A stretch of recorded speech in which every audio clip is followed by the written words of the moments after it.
is Mr. Coates, and this is APES lecture number 43, Reducing Air Pollution. We've talked a little bit about how to reduce air pollutants that we've seen earlier, but we want to get into specific technologies now that help us reduce air pollution rather than getting into laws, but getting into actual specific technology. So we're going to look at some of the major technology that allows power plants to clean up their act. This is what we call a Baghouse filter. And in a little bit we'll see how that works, but this filters all kinds of particulates from a large power plant. We can also switch the type of cars we start driving. We've seen a big push lately in electric cars and going more and more electric and get away from those fossil fuels. That will definitely help cut down on the amount of VOCs and NOx that are released via automobiles. And then also changing the way we power things. We've already made a huge change in the United States, getting away from incandescent bulbs that were 90% inefficient or 95% inefficient. And we're now going towards compact fluorescents.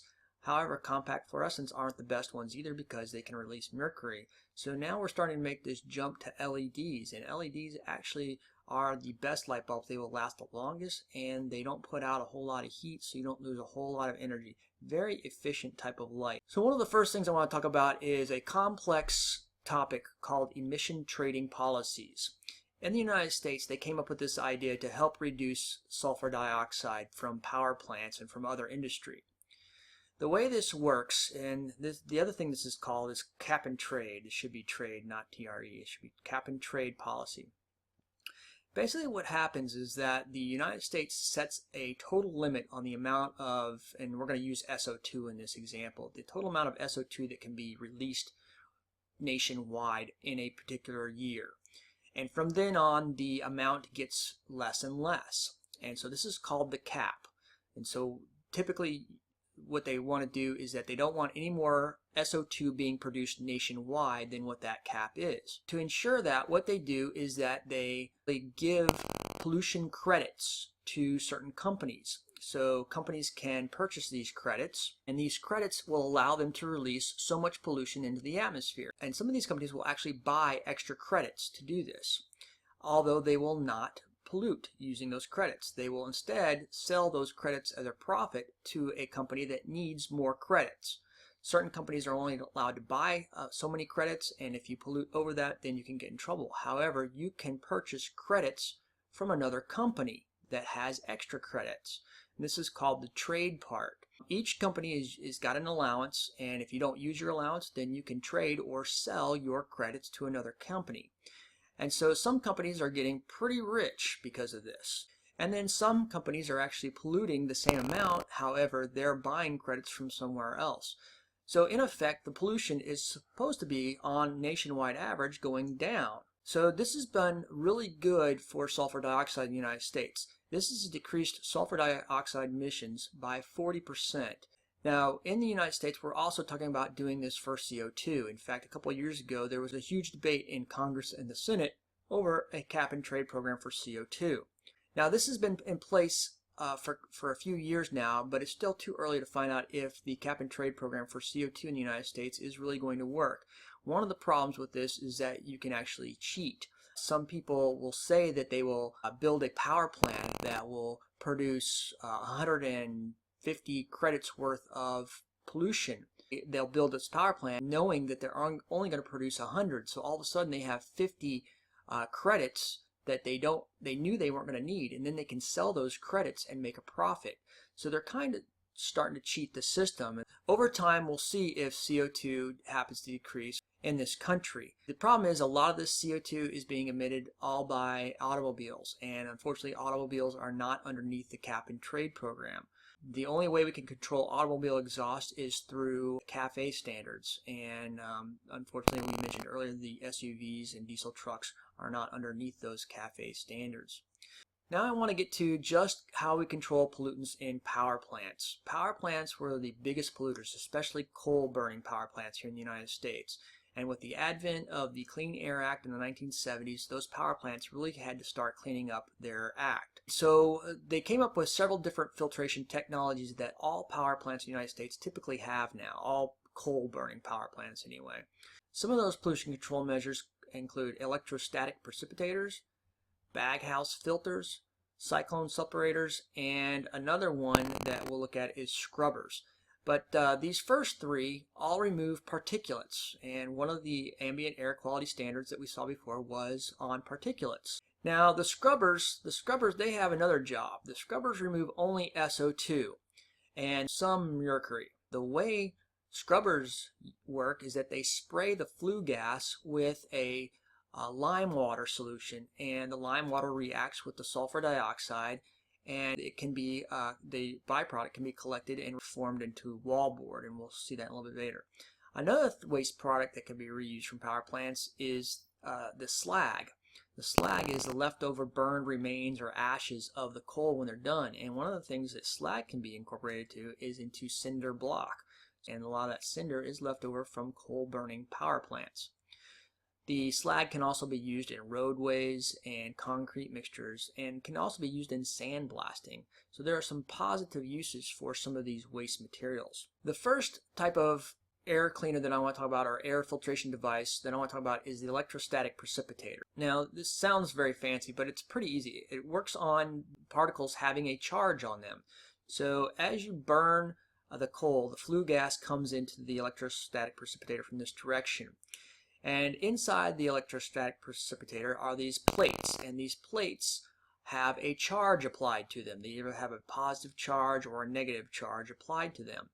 And they basically attract oppositely charged particles, just like a magnet does. And so after a while, these plates get covered in all these particles. And so what they'll do is that they'll stop the gas from going in this one, and they'll bang these plates and for all the particles to fall off of them. And so they use what they call wrappers, and these wrappers then will bang the plates, and all the dust particles and all soot and everything else will fall down into these hoppers, which then can be loaded into a truck. And then the truck will then either cart them off to some place where they can be reused in concrete, or they can be landfilled. But this is one quick way to get rid of a lot of particulates, is by using this method. And then once they're cleaned, then the particular precipitator can go back online.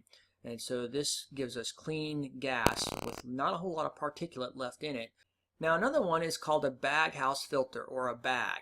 The dirty gas coming in this direction here, and it goes up through these filtration bags. And these bags, there's usually a huge building full of them.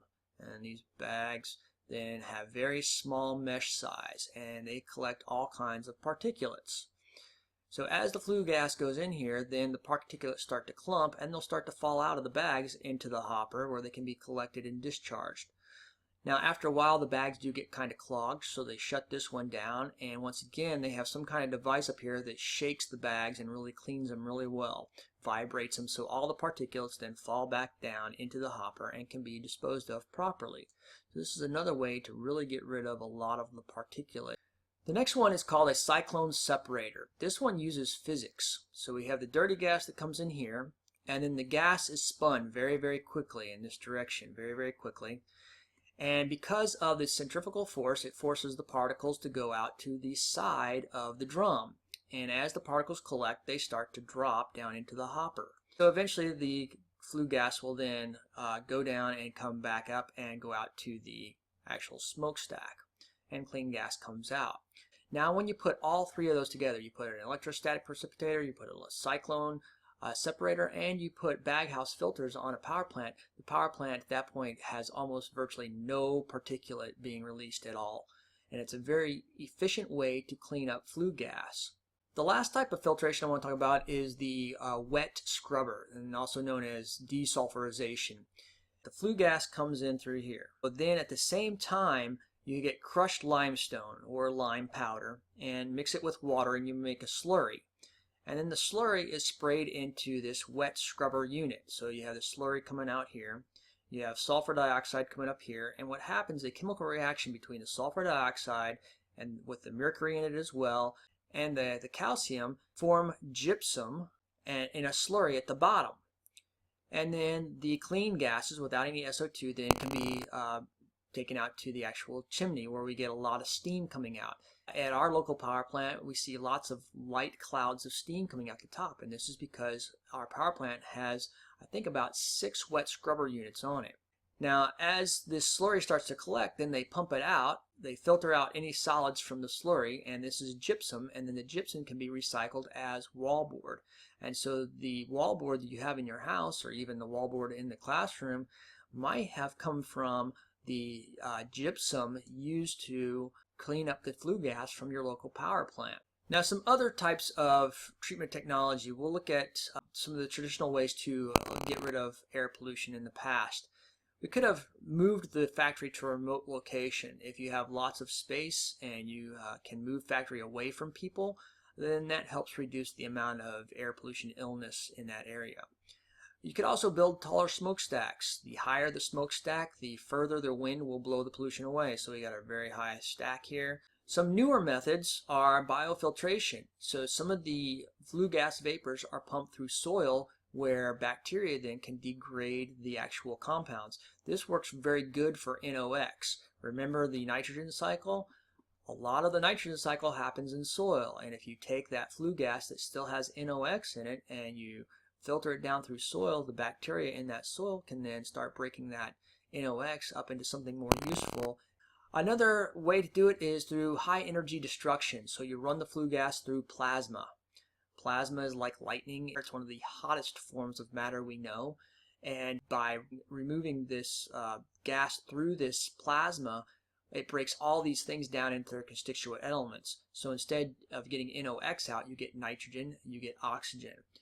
You get just sulfur, which would be collected and reused in some other kind of process, and you get just oxygen for sulfur dioxide. So this is one way to do it. The problem with this is that you use a lot of energy to do this, and it's not very efficient. You could do membrane separation, diffusion of the vapors through a semi-permeable membrane.